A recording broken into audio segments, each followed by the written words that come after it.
Okay, in a world that is constantly teaching us how to be more feminine, I've decided to contribute to this conversation with my own take on how to be more feminine. But be warned that my advice on how to be more feminine may not secure you a man, but instead it may secure you something even better. And if you're wondering, what's better than being chosen by a man? That's good. That's really good starting point because this video is going to benefit you a lot. But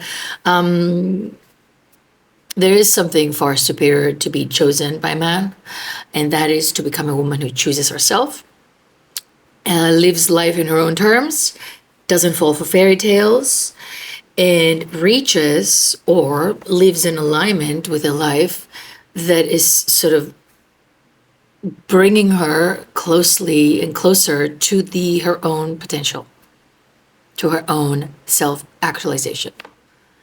The woman who is this, what I will be calling today the self-actualized woman, the feminine woman.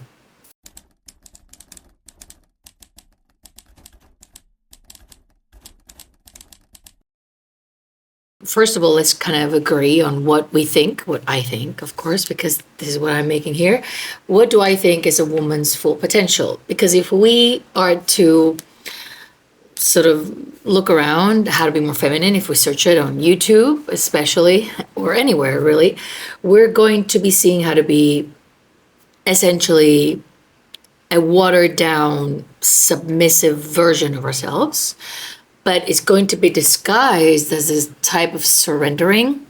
And in this way, we're going to be keeping ourselves acting like little girls for the rest of our lives. For this video, what I want to do is talk to you about what I think will make you a more feminine woman. And I'm going to give you some tips and tricks, which is funny to even say. I'm just going to give you some guidance on what I believe you need to be pursuing.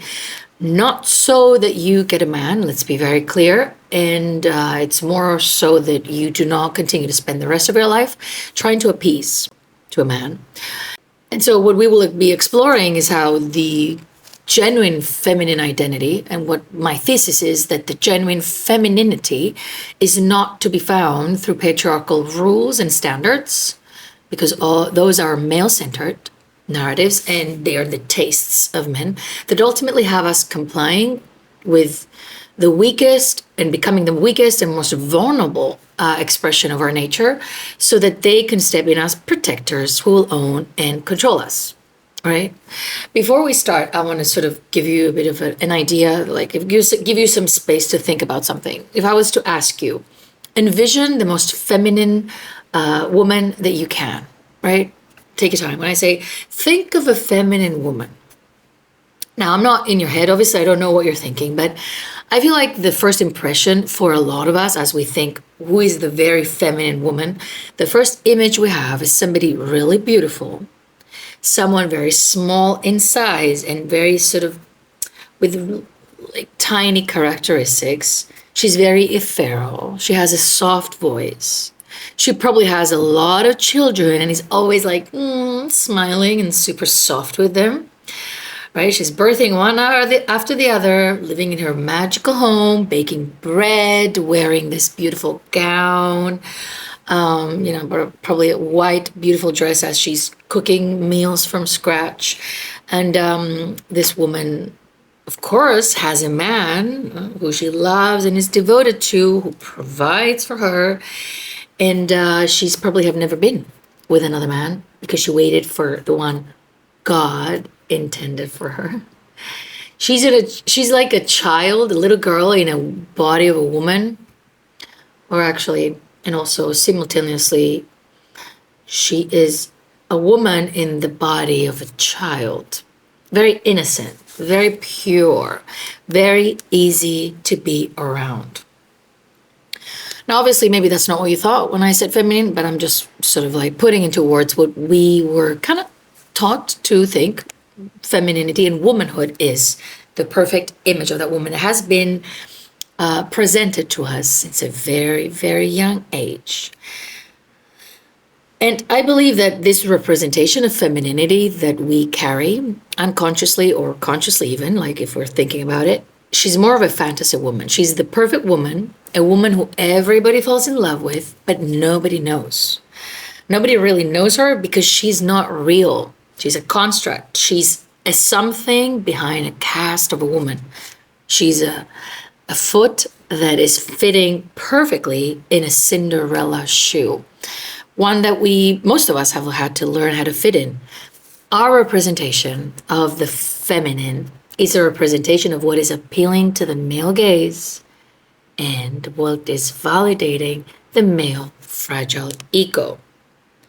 The ideal woman, right? The feminine, perfect woman for a man is possibly, and arguably, and based on what I will be telling you today, the exact opposite of a woman reaching her ideal potential. The feminine woman, the actualized, true feminine woman versus the woman the average man is considering as feminine, and the average woman considers as feminine, are totally different. So what I will be telling you today is 5 archetypes that I would want you to think about embodying, just like another influencer would tell you first, you have to do your makeup. Yeah, I'm not going to tell you how to do your makeup. I'm not going to tell you to get like color analysis. I'm not going to tell you to go to an expensive gym. None of this. But I'm going to tell you that there's 5 archetypes that I would like you to embody, to think about embodying, so that you can become a self-actualized feminine woman. Now, I want you to know before we begin that these archetypes are inspired by this beautiful book that I think every woman should read. Instead of reading whatever we're reading, we should be reading this book. Clarissa Pinkola Estes, I hope I'm pronouncing her name right, but this book is legendary, full of myths that are going to help you learn so much about yourself as a woman. So through this book and through my own knowledge and experience and through some of the Jungian archetypes, I've sort of put together a list of 5 really important archetypes that you need to embody to become a self-actualized woman. And namely, these archetypes are the wild woman, the mother, but hold on, not what you think, the protector, the force, and the wise woman. So to pick them up one by one, we have the wild woman. The essence of this archetype, the energy of this woman, is that she is instinctual, she is intuitive, and she's untamed. She is wild.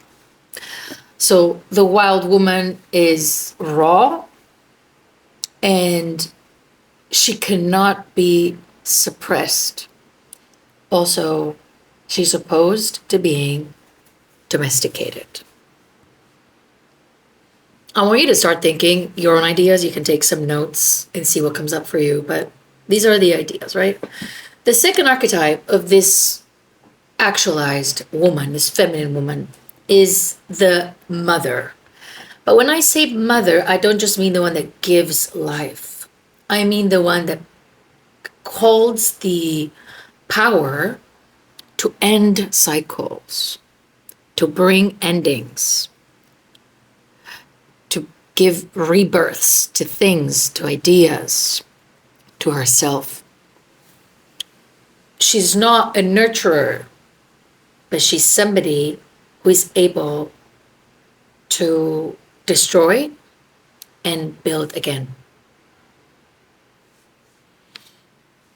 She's the essence, right? And something that really is similar to this archetype is life itself. And this is one of the main feminine characteristics of a woman, a life giver. But also, circle of life is not just life. Right.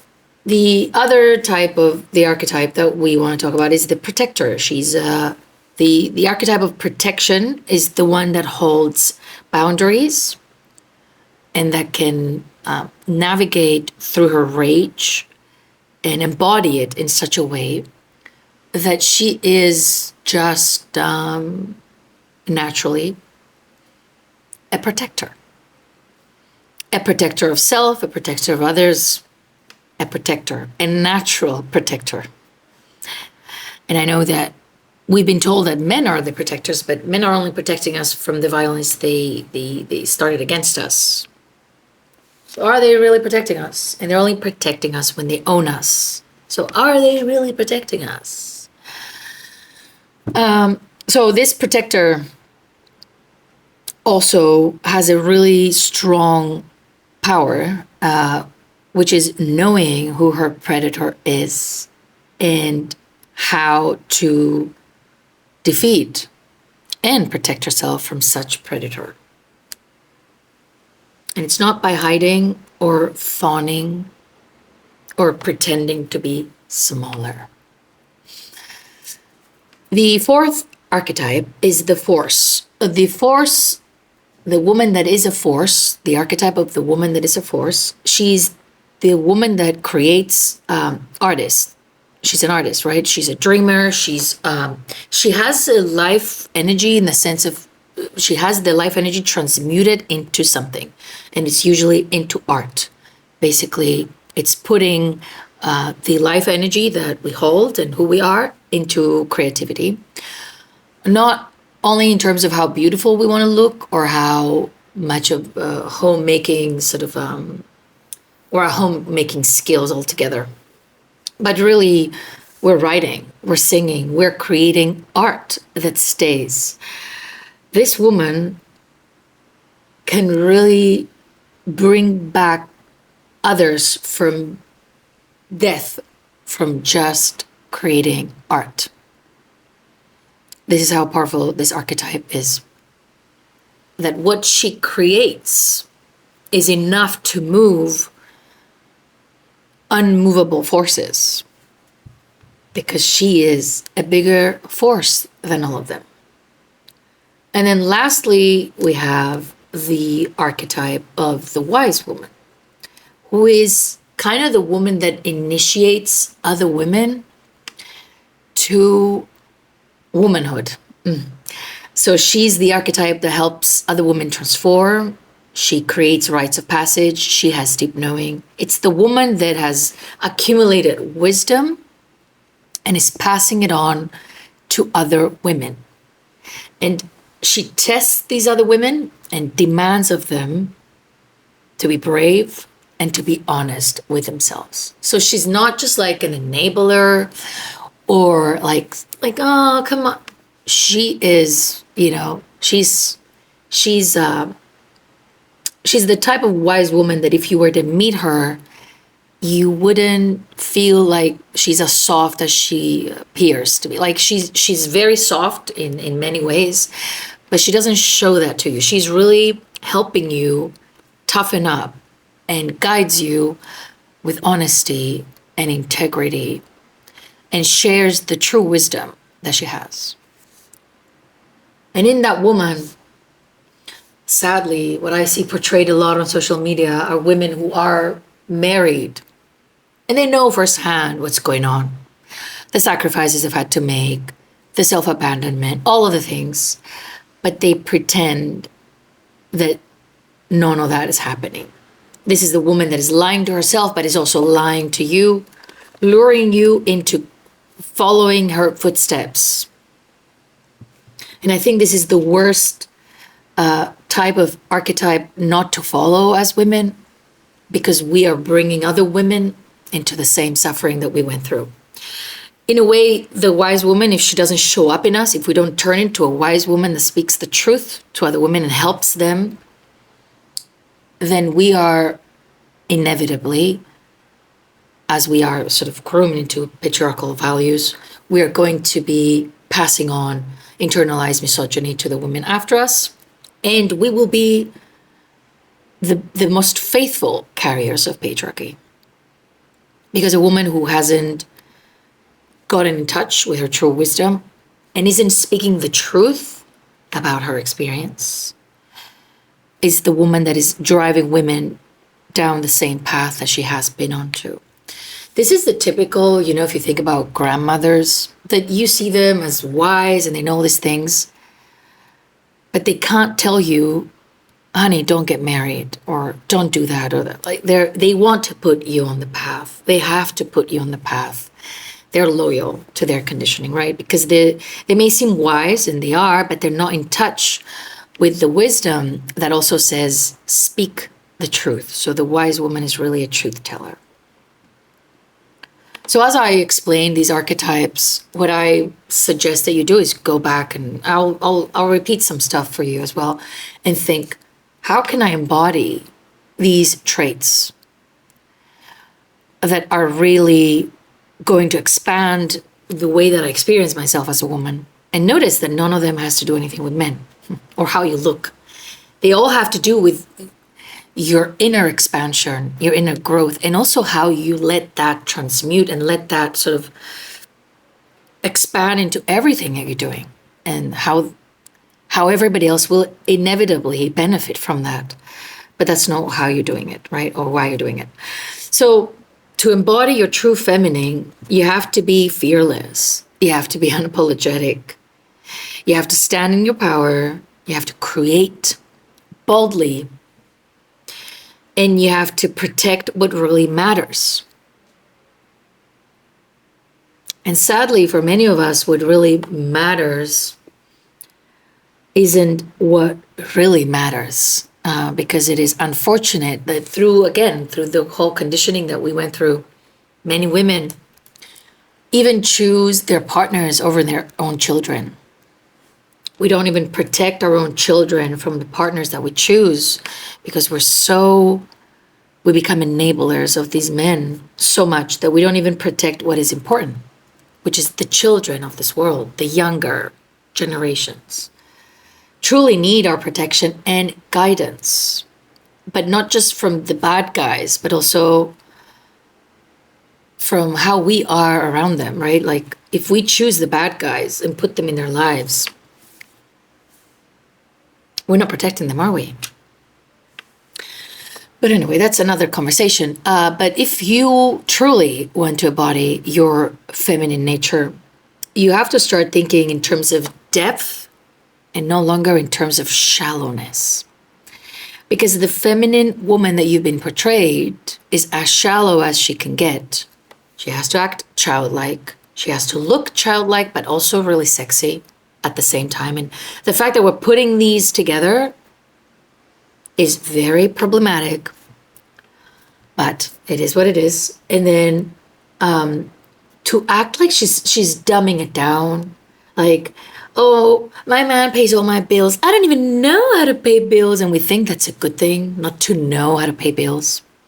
That we think that, oh, when I go out with my man, I don't have to think. Like we give up our intellectual skills, our agency. The fact that we are grown women, we give it up so that we can appear cute and be more lovable. And we kind of think that all of this is because this is what it's like to be loved. That being loved sort of sinks us into and regresses us into being little helpless children rather than expanding us into being even more of a woman.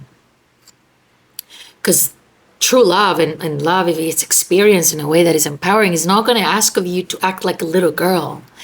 It's going to ask of you to show up like a woman. And also it's going to help you even grow deeper and deeper into that skin of being a woman that is able to create true intimacy with another human being in a way that she can hold so much in that intimacy, but she can also be held through it. Being feminine is not being a dull, dumbed down version of yourself that looks like every other woman and acts like every other woman and wants men to provide for her. Although we think that's feminine. And we're being taught how to do that from women who have husbands that they simply just tolerate because they provide for them, but they think they're winning in a game that is rigged. And it may seem like we're winning, right? If you think, oh, I'm being provided for, you're not, look at you. But really what we're missing out on, although, being provided on just removes the burden of responsibility of the self, which can be a good thing if you don't want to be an adult. But also, it's robbing you of the possibility to truly grow as a woman because you're fitting into a role. And it's almost like you're watching this little fairy tale when you were a kid, you're watching this story, and now you just immersed yourself in that screen and you became that little woman that you saw growing up. You became whoever princess you looked up to or admired or kind of like wanted to be like. You look like her, you act like her, you're cooking and everything is magical. And you have a prince that chose you and life is magical. There's so much lack of depth and also this lack of true legacy for the women after you.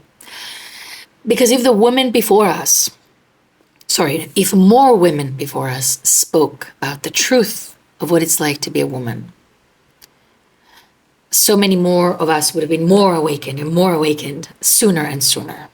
But unfortunately, we remain asleep in the slumber of patriarchy and of being chosen and of being seen as a good woman, that we don't think to tell other women to wake up. We just tell them to fall in the same line, because that's how we know we did a good job. Have I managed to raise my daughters to follow the predetermined path of a woman, to make her a good woman? Is she a good woman? Does society think my daughter is a good woman? And what society thinks is a good woman is one thing, and what is a true, real woman is a totally different thing, if not the exact opposite. So, to embody your true feminine, you don't need alterations to your face or to your body to follow trends. You need to increase the amount of depth you can reach within and the amount of wisdom you can actually transmute to other women and the amount of connection that you're able to experience and the amount of things that you can transform and renew in your life. So that's it. That's pretty much the idea that I wanted to communicate with you today. Just felt like I kind of had to do it. Also, heads up, my healing program called Heal is going to be upgraded to embody more of these things, because I take you through the childhood audit that I want you to do as a woman. But also, I'm going to be adding the grow and self-actualize sort of layers into the healing journey, so that we can then deconstruct a lot of the messages we got about love and also embody the self-actualized woman. And I want to tell you that the price is going to reflect on that change, but whoever buys now will be included in the upgrade that we're doing. Because really, I feel, for me, what is important is that I teach women how to come back to their true selves, and that includes the reclamation of their womanhood, right? So far, I've only been sort of like talking a lot about trauma and your parents, but I feel like we are ready to expand to the bigger picture, which is reclaiming your womanhood, which is reclaiming your true power as a woman. That has nothing to do with being chosen or following the path that you were told you were supposed to follow, all right? So, as I said before, this video, if this is something that really resonates with you, go back, listen to the archetypes, and ask yourself, how can I embody this woman? How can I be more of that woman? More of, not that woman that is external. It's more of the woman that I have within, and I've been told not to be her. And also, I want you to do the following. Write down a list of what you expect or think a woman should be, and check in with yourself. Which of these traits and ideas of what a woman is are internalized messages from a world that told you that who you were supposed to be was just something, some creature, some existence that is serving men, and how being that woman is actually serving you. Is it really serving you besides being chosen and approved of by men? Or is it making you pursue being chosen and sort of securing men, but then also puts you through a lifetime of never being known as who you are and never really truly knowing or embodying your power as a woman, right? So, a lot to think about today. I will be seeing you soon.